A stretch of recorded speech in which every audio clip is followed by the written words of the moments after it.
Portland came into the national consciousness in two ways over the past 5, 6, 10 years. One way was through the TV show Portlandia. And the other way, of course, was because in 2020, around that time, Portland kind of became a sort of a, I don't know, like a symbol for everything that was wrong with the homelessness problem in America, especially along with San Francisco and really the West Coast generally. Yeah. Why is this problem focused on the West Coast? Is it a weather thing? Like, is it about climate, or like that it's warmer winters, or really like why are these? You mentioned that you said that Portland was a very progressive kind of place, or Oregon is. Is it because of the progressive politics? Yeah, that's a great question.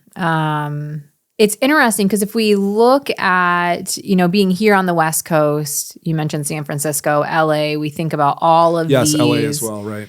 All of these major cities where there are just large amounts of people. But I would argue that you go to Denver, you go to Chicago, you go to Detroit. I was just reading something the other day that said the amount of homelessness in Detroit is lower because cost of living is lower there.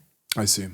And I was like, I actually have a good friend that works within the law enforcement arena. And I said, is this true? I know housing is way cheap. Like, you want somewhere cheap to live, go to Michigan. You can buy a house for like $200,000. It's ridiculous. But I said, I don't think that solved the homeless problem. And she said, no, there is a heavy homeless problem, especially in Detroit. And so I don't think that it has gone away in other cities. During 2020, I was not living in Portland. I was watching all of this thinking, oh gosh, this is where I'm moving to. This is going to be a little bit wild. Right. Very different from what we had experienced in Wyoming or Idaho. But I don't know if it's just because it got so much attention in the news and the media and these problems just kind of, I don't know. I don't know how people just migrated here. That's a really great question, because it does seem like out of all the cities I've lived in, there are more homeless camps here in Portland than anywhere else. And I don't know if it's just because Portland is so friendly.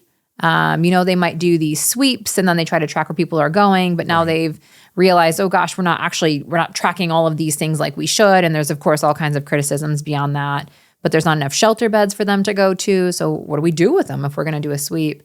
I'm not sure why it is so. The magnifying glass has just been on Portland for the last couple of years, or some of these other West Coast cities too. Maybe there were just